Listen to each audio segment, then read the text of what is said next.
Welcome everyone to the final race of the season. Much like the 30-minute races that we've had this season so far, it does not feel like it is the last week of the season, but alas, it is the last week of the season. As the Advanced Mazda MX-5 series presented by Heusinkveld heads into Oran Park, we take a look back at what we've had so far throughout this entire season in terms of the schedule, in terms of the race, what these drivers have been through. And normally I would say what's upcoming, but, well, there's no race that is upcoming. This is the last week of the season. We went from Oran Park to Watkins Glen to Mosport in Canada, over to the Bend, newly added to the service, Road America, Brands Hatch, and then the Nürburgring 24-hour layout, Circuit Zolder, Road Atlanta, VIR. Last week it was Mid-Ohio, and this week it is the last race of the season, that being Oran Park Raceway. And don't let those winners deceive how this season has gone. It has been a challenge for a lot of drivers to try and get into even so much as the podium positions. But man, oh man, what a race it has been, what a season it's been. Nicholas Shepard has unofficially virtually locked up the championship by this point, I believe, unless there's other splits that I missed. But as far as I know, Shepard, at least as of last week, has been leading the championship. And well, with his win last week, it pretty much cements everything as to what we have seen so far. But the visuals of the Oran Park Raceway going by in the background as the drivers have about 2 minutes left to complete their qualifying runs. Let's go ahead and take one more look at what we've gone through this season. Michael Folds had won at Oran Park. Sven Hielhold had won at the Watkins Glen course. Nicholas Shepard, victorious at Canadian Tire. Joe Holmes, victorious at the Bend. Road America was won by John Miller III. And then Nicholas Shepard had just decided to choose violence in the form of winning every single race for the last 6 weeks. I think a bounty should be put out by this point. If another driver other than Nicholas Shepard wins, then I don't know, get like what, 15 in iRacing credits or something? I don't know. I thought about that.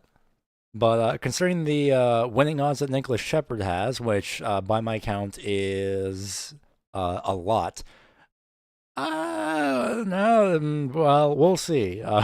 We'll see how things go for this race. But absolutely wild by Nicholas Shepard so far. We have about 40 seconds remaining in the qualifying session, but pretty much all the drivers have qualified by this point, I believe.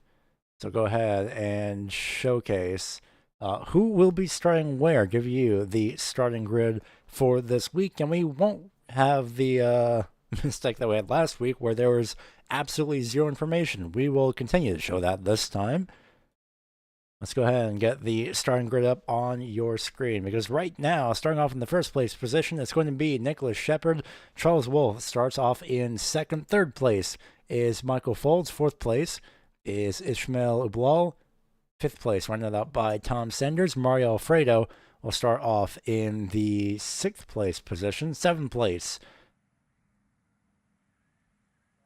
will be holding Matthew Bartlett. Once we get that next page up on your screen, there we go. Matthew Bartlett starts off in the 7th place spot. 8th place is Oliver Henricht. Well, I was almost there. That's probably Henrico. That's my first assumption. Matt Mullins rounds out the almost 10th place position. He starts off at 9th. Jesse Gonzalez rounds out the top 10 positions. 11th place, Daniel DeLiberti. 13th place, 12th place, Tak Sato. Now we go to 13th place with Gregorio Moreno Jr. 14th place, Tony Walls. 15th place, James Newell. Matt Burgess, 16th. Asmund Baquet starts off in 17th. 18th place, Jean-Francois Saint-Pierre. 19th place is Wesley DeCruz. And then the rest of the field up on your screen here as we fade into the current pictures. Just a few drivers left to grid, but indeed a 24-car starting field here for this afternoon, for the last week of the season.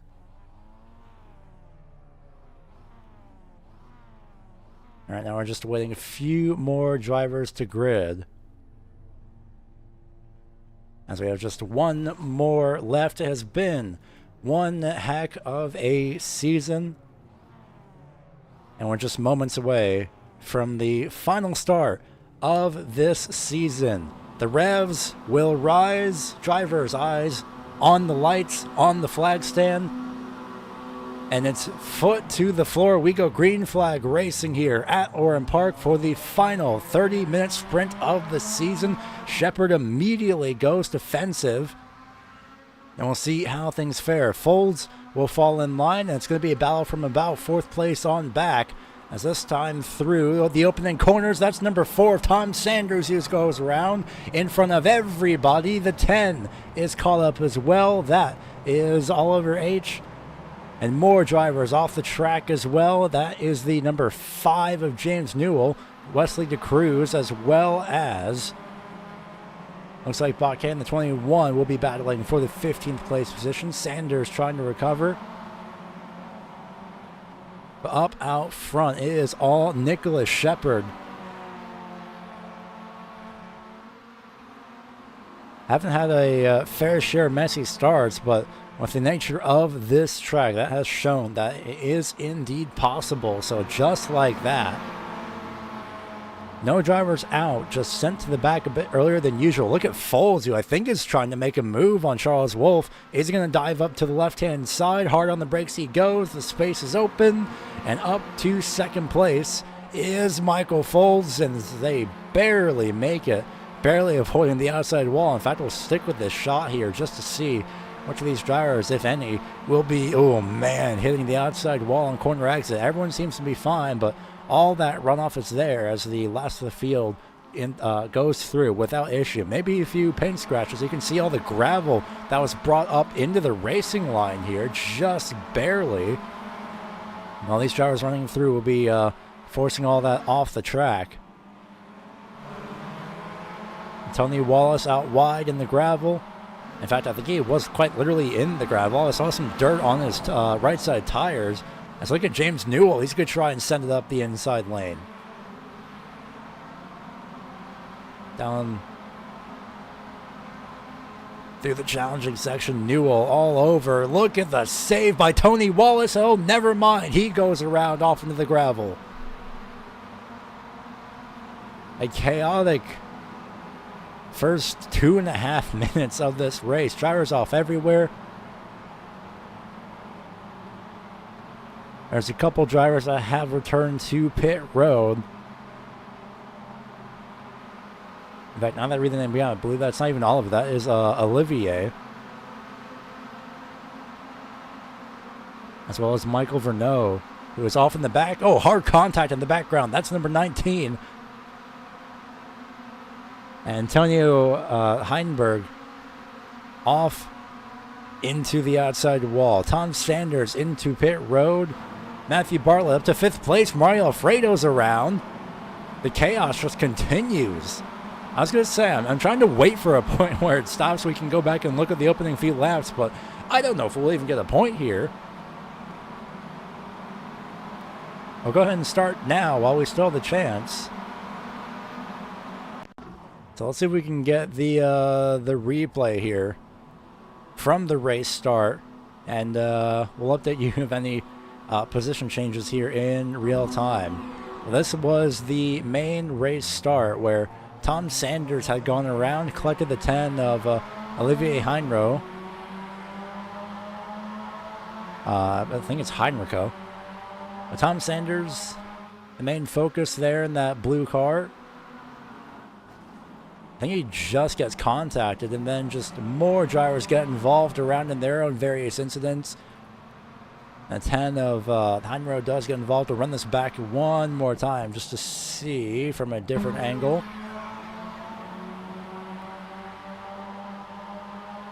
So Sanders on the inside lane. Oh, it's the cut across that caught him off guard. I think it was momentum that transferred from the other car to him, and then it was just on from there.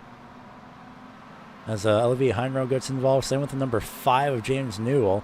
There was another driver that got involved in another incident a bit later on. We'll see if we can find that, but we'll stay in replays for now as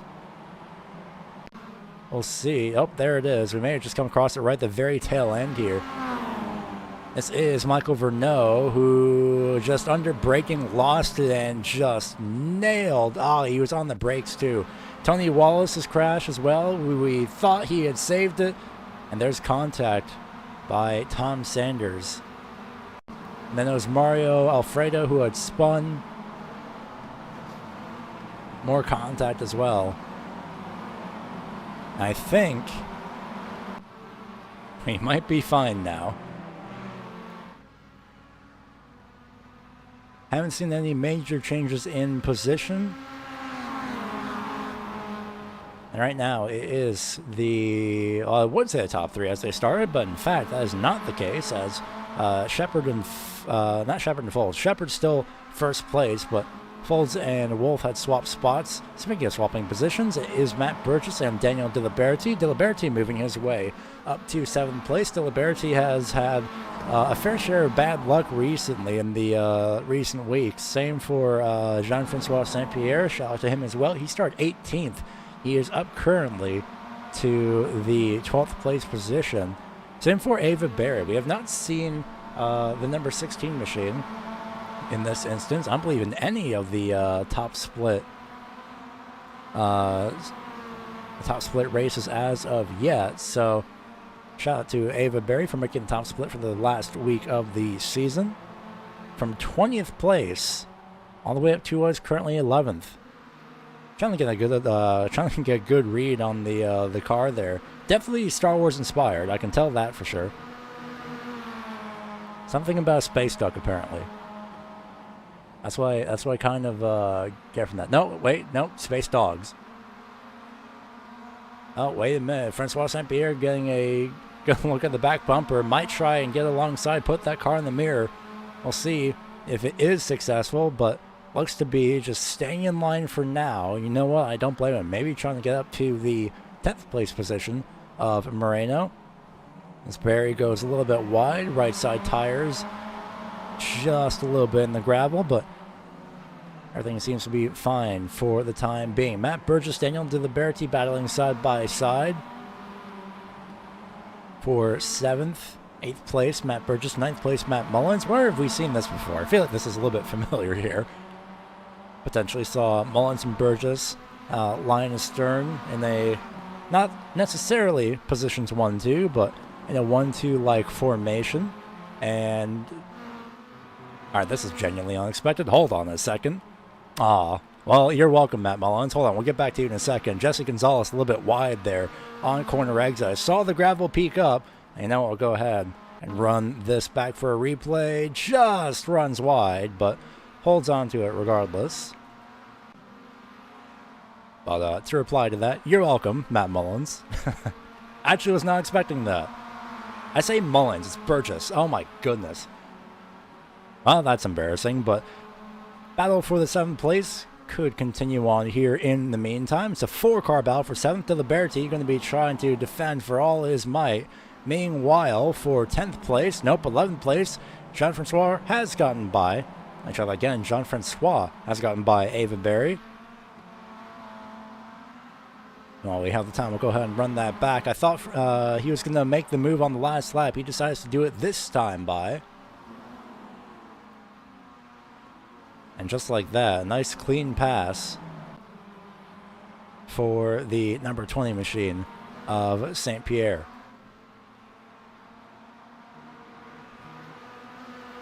I'm going to have to ask Burgess how he got my logo. I'm not sure. Well, then again, it's just on the banner of the channel, so probably just Photoshop that. It's pretty easy. I wonder if he nailed the same font, too. I'm pretty sure he did find that. It looks like he did, but regardless, to go ahead and, you know, while we have the chance, let's go ahead and do a impromptu livery, I guess, review, because we haven't really done that too much this season. There have been some liveries that I have shouted out. Shout out to, I think it's Andreas Navarro with the Diet Coke car, the nice and shiny gold car. Say it's gold, it's silver. Messing up all sorts of words today, but you know what? Better than messing up words and then driving style on track, so better than I'm in the booth. Let's go ahead and run through. Nicholas Shepard, Michael Folds, and Charles Wolfel have had relatively the same liveries throughout this entire season, and you know what? If it's not broken, don't fix it. Haven't really touched on it too much, but love the mini throwback in a sense to, I believe that is pretty much what would be Kevin Harvick's car in 2001. Of what was Dale Sr.'s car, which then became Kevin Harvick's car with the inverted colors on Michael Folds' car. Ishmael Blau with nice black and gold. And then Matthew Bartlett with a wonderful shiny red and white combination. Jesse Gonzalez with the quite literal invert, just the blue. Down to Liberty, a car that will always stick out no matter what. A whole assortment of colors on that number 17 machine as he goes to try to break the gap between himself and Burgess, Mullins, and Moreno. But as they go down into turn number 1, that's not exactly going to be the case for the time being. Matt Mullins with his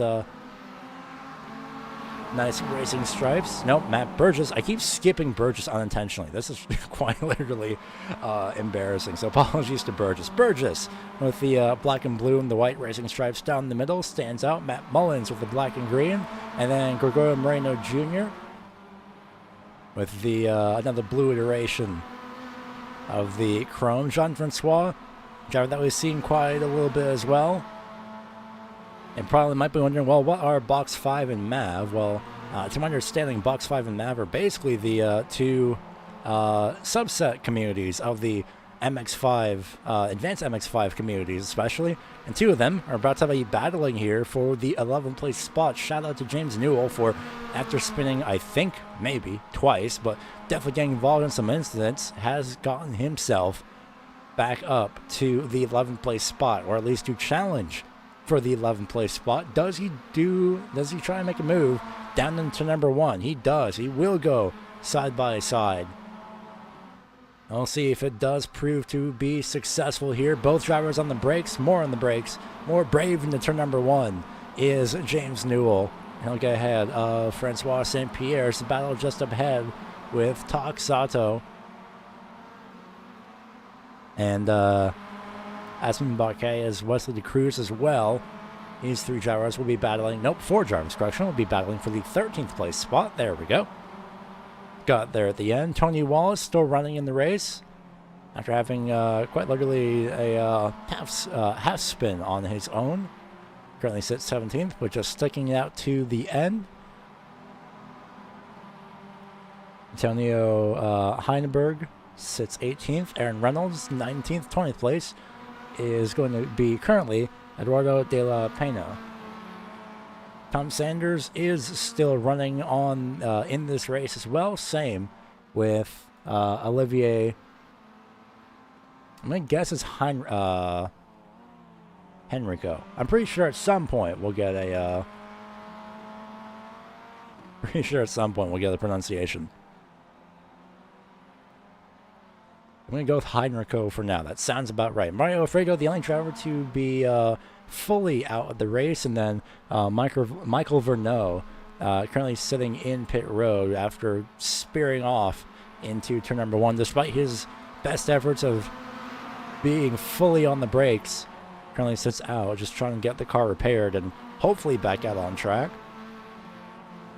We haven't mentioned too much, but again, this is not a league. This is an official session. So even though Sanders and Heinricho, both individually, both of these drivers are not earning any iRating, they will still go ahead and finish the race anyway for at least the benefits of their safety rating, which, the more laps you run, the more clean laps, nope, almost at it. The more clean laps you run, got there in the end. The higher your safety rating goes, and then so that's why some of these drivers have not immediately gone to the virtual garage after being involved in one incident, because, well, I want to maintain that safety rating after all. Speaking of maintaining things, well, Matt Burgess has gone off the track. Whoa, my goodness. Burgess has speared off the track and cut the course to an aggressive amount that was obviously unintentional. Does he have steering damage? What happened to... Oh. Wait a minute. Oh, no. It's a hardware disconnect. No. Oh, I've had that happen to me too. That is a hardware disconnect for Burgess. He got it back too. You see, he's able to steer again. He's trying to steer. Let's see if we can get an in-car shot here. He is steering again as we go back to live pictures. But he has a slight problem here. We'll see what he decides to do here in the meantime. Currently, he is scored first because he technically did cut the entire track unintentionally. He does have a black flag. For how long, I do not know. That Burgess is serving that penalty.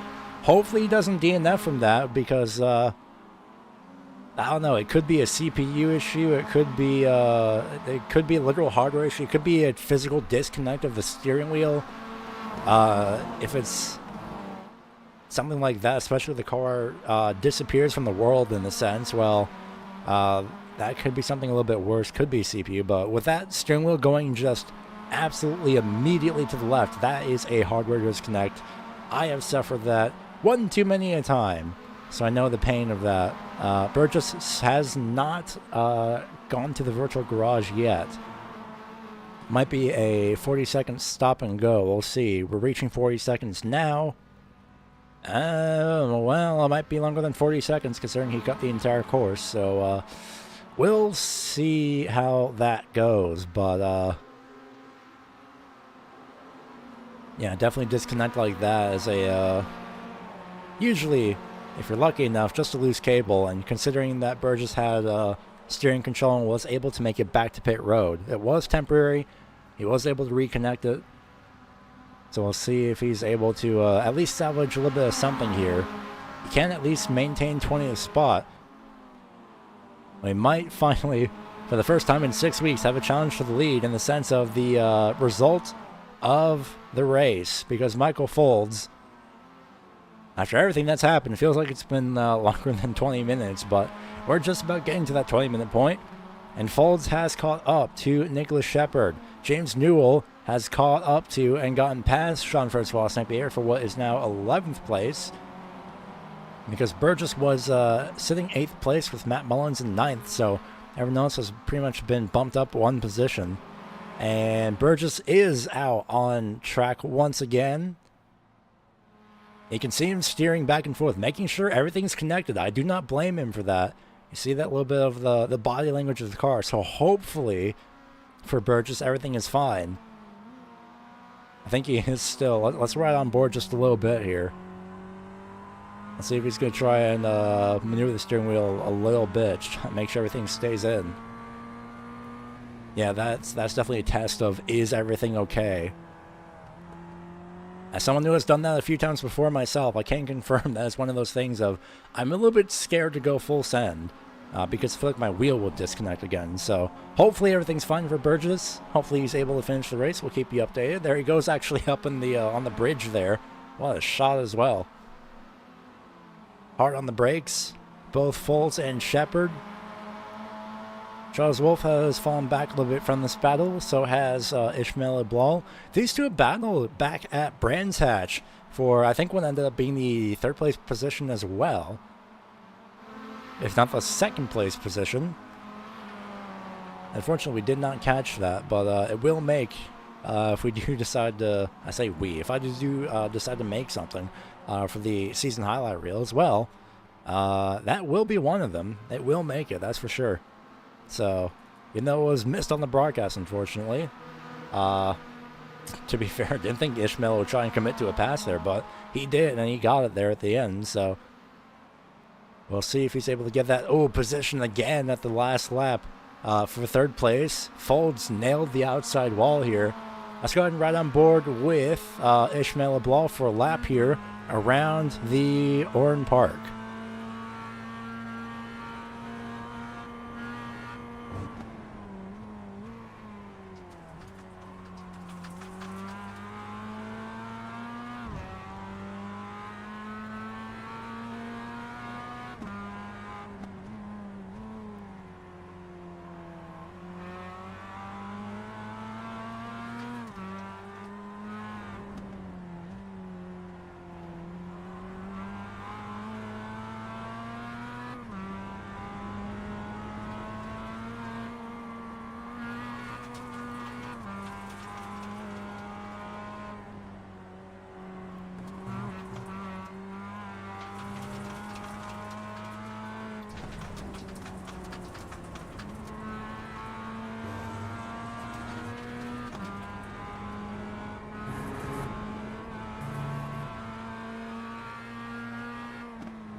And just like that, in a minute and 16 seconds, that is one lap around the Oran Park. And I see now for Burgess is that thankfully Burgess has decided in his time sitting in the garage, sitting in the pit road serving his penalty, he has mentioned, yeah, USB disconnect. Now he's got no force feedback. Uh-oh. I think he's decided to tow it off. I don't blame him. Yeah, if you got no force feedback, you can't feel anything. You need that response, the feel of the road, to the feel of the car especially as well, to know what the car is doing. You can only do so much visually. But, yeah, sometimes on a reconnect, you do have steering inputs, you do have throttle inputs, but you don't have force feedback, which is the most key thing ever in any sim whatsoever.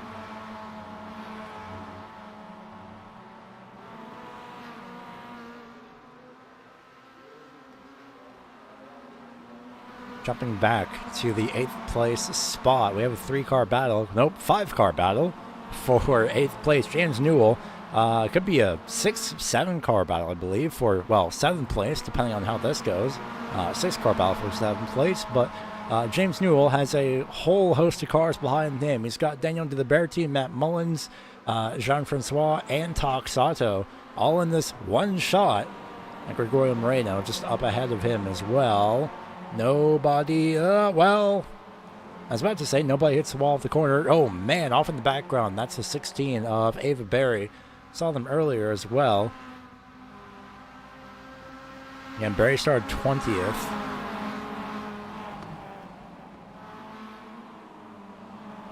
Go ahead and throw up the starting positions up on the left-hand side of your screen compared to the real time of where these drivers are sitting now.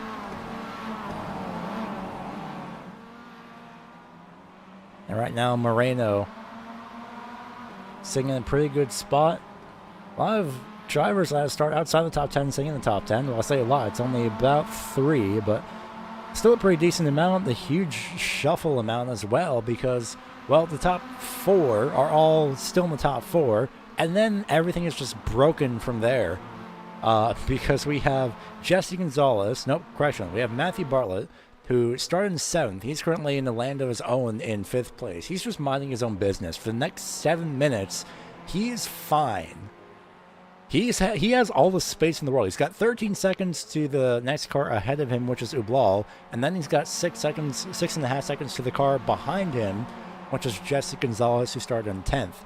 13th place is Gregorio Moreno Jr. He started 13th. James Newell started 15th. These two are about to swap positions for 7th on the track. And Daniel Diliberti started 11th. He currently sits in 9th. Matt Mullen started 9th. He sits 10th. On paper, not too bad. And then we have Jean-Francois Saint-Pierre, who started 18th. He sits in 11th. Tak Sato, 12th place.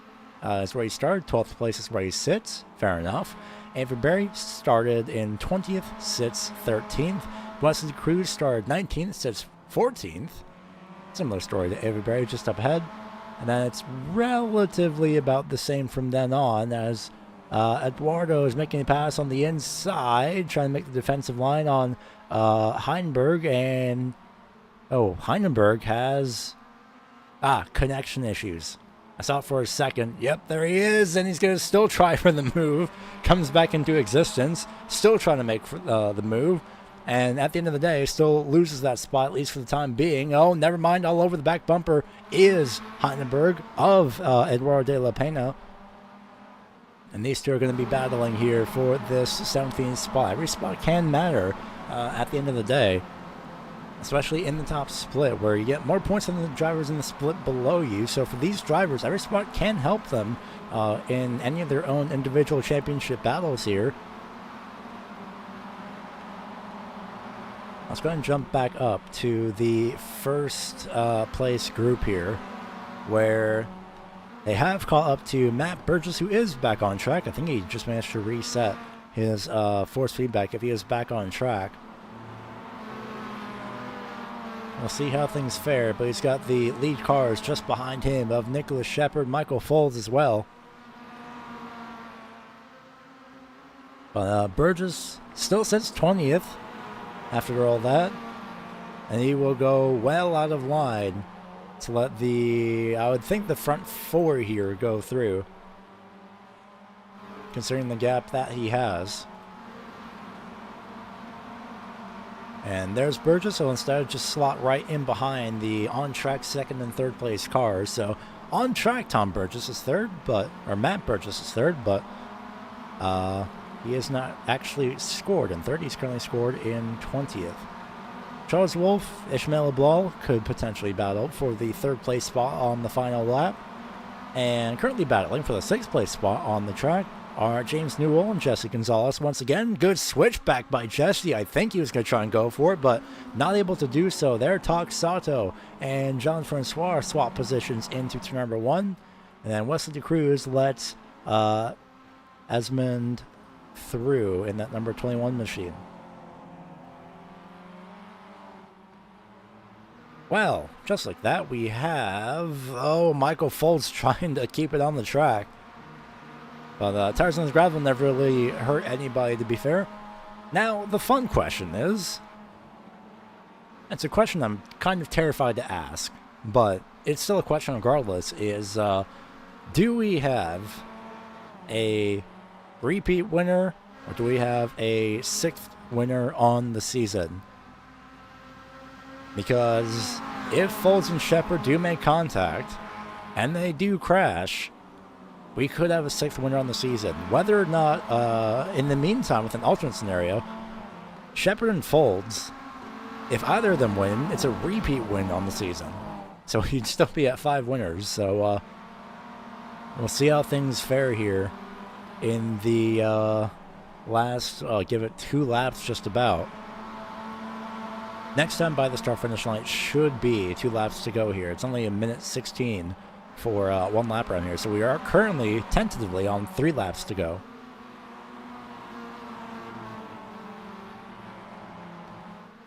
So we'll see if anything does develop here in these final laps, especially for Ublal, who no doubt wants to get a podium spot once again, try and snipe a position away from Charles Wolf on the final lap.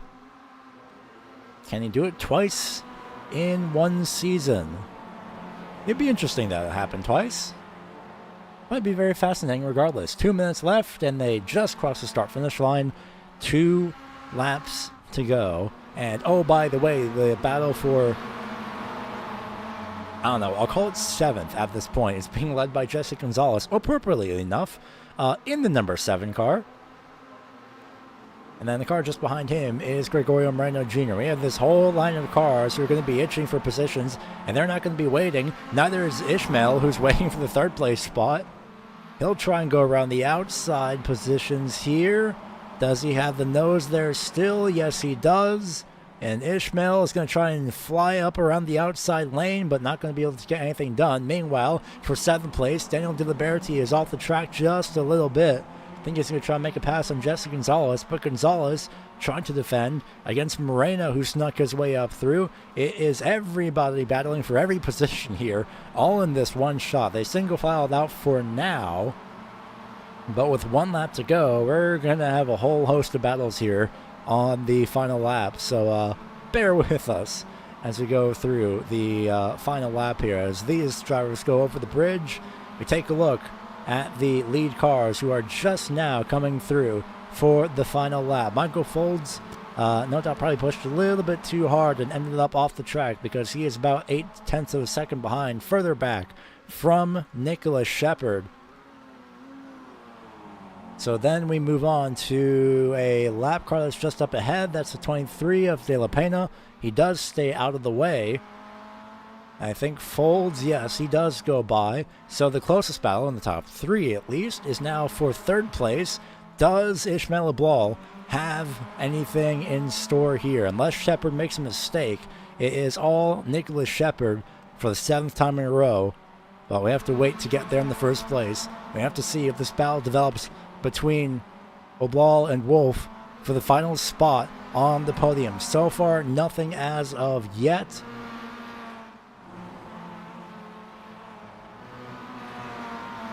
And just like that, rounding out through the final few straightaways and, of course, the final 2 corners for the 7th time in a row.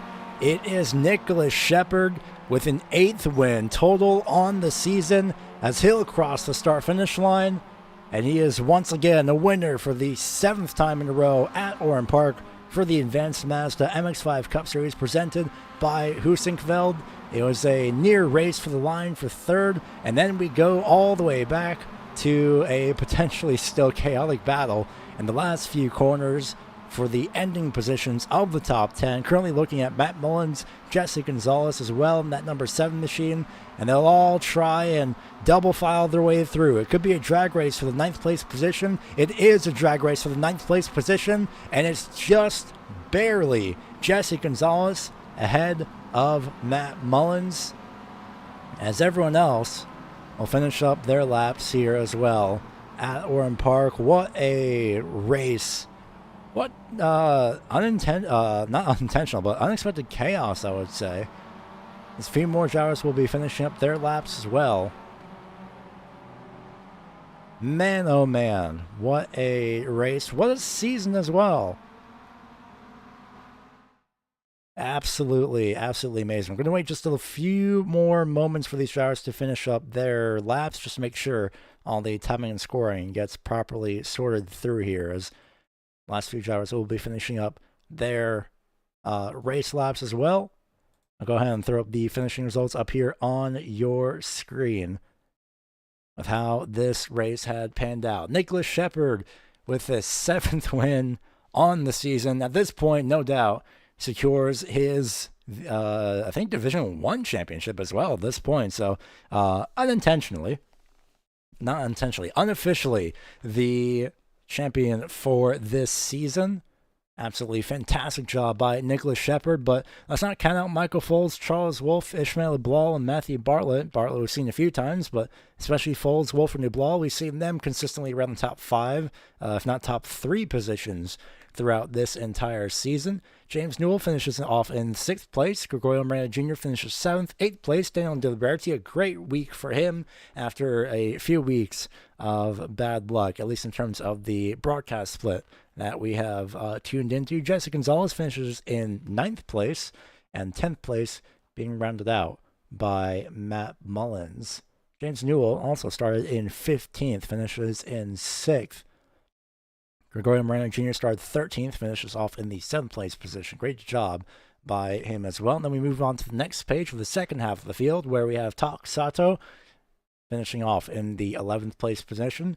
12th place is Jean-Francois Saint-Pierre. Also good luck for him that he needed ever since, at least from the broadcast splits that we have seen, ever since Mosport in Canadian Tire, he has had a little bit of bad luck, but a little bit of redemption for this week, I would say, for Jean-Francois. He started 18th, finishes in 12th. Ava Berry started off in the 20th place position, finishes off in the 13th place spot.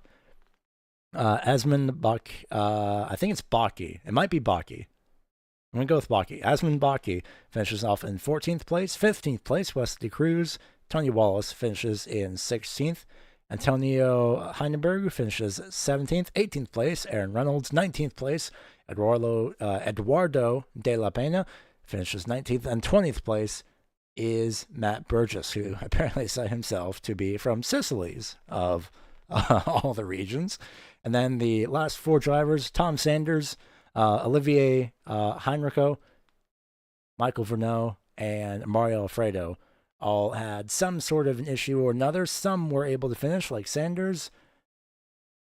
I believe Heinricho as well was able to finish at least on track, but Michael Vernot and Mario Alfredo, unfortunately, not able to finish their races for at least this split and this week.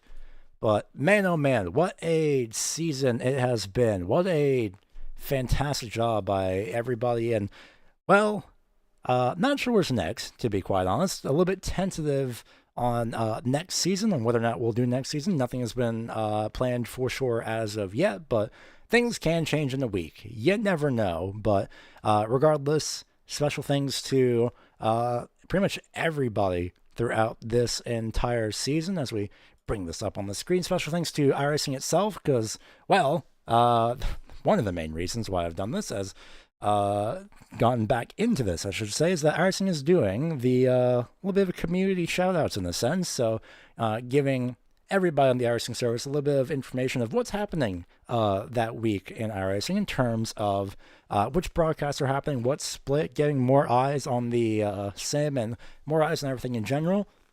As always, special thanks to ATVO, the pretty much everybody at ATVO, doing a fantastic job, and that being the software providing the graphics that you've seen so far. And of course, the advanced MX-5 community managers, Alex, I'm going to mispronounce his name, Theologos, I think it's how it's pronounced, Nicholas Shepard, and by extension, Ray Lombardi, even though he has stepped back a little bit from the last time that we broadcast the Advanced MX-5 series from a couple seasons ago.